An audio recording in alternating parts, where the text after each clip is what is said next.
कांदी कांदी बेहाल हेउछंती परिवार वर्ग काहेकि ना तांको परिवार मुख्य आज ए दुनिया रे नाहंती। सबुदिन पई समस्तंको पर करी चली जाइछंती शत्रुघ्न। गत 4 दिन तले शत्रुघ्न बजार जिबाकू कही घर बाहरी थिले, किंतु राति पाही सकाळ हेला शत्रुघ्नक खोज खबर मिलिलानी। परिवार लोके बाध्य होई शत्रुघ्नक निखोज हेबा नेई थाना रे अभियोग करिथिले, किंतु शत्रुघ्न आउ जीवित अवस्था रे मिली नाहंती। पायखाना टांकीरू मिलिछि तांको मर शरीर। आउ शत्रुघ्नक एभली मृत्यु को सहजरे ग्रहण करि पारु नाहंती परिवार लोके।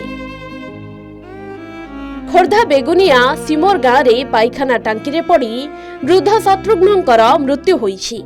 सिमोर गाँव रे ही शत्रुघ्न बेहेरांक घर। तेबे शत्रुघ्न आज को 4 दिन हेब घर निखोज थिले। एने परिवार लोक बाघमारी थाना रे अभियोग करिथिले।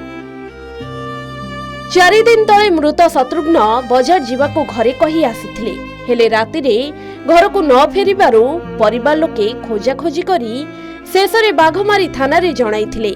आज गाँवर जैनिक व्यक्तिंक बाड़ी तले दुर्गंध हेबारु सेमाने खोला पायखाना टांकी जाई देखिथिले। सेठारे शत्रुघ्नक मृतदेह पड़िथिबा देखि पुलिस को खबर देइथिले स्थानीय बासिंदा।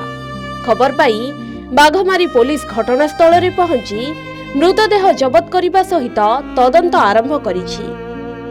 शत्रुघ्नक मृत्यु परे गाँव रे शोकाकुल परिवेश सृष्टि होइछि। गाँव रे थिबा एही टांकी खोला पड़िथिबारु वृद्ध शत्रुघ्नकर एमिति जीवन गला। तेणु आपणक घर आखपाखरे जदि एमिति खोला टांकी रहुछि तेबे एहाको बंद रखिबाकू चेष्टा करंतु, नचेत निरीह लोक एमिति विपद मुहरे पड़िबे। खोर्धा बेगुनियारू दुर्गा प्रसाद दास को रिपोर्ट, के न्यूज ओडिशा।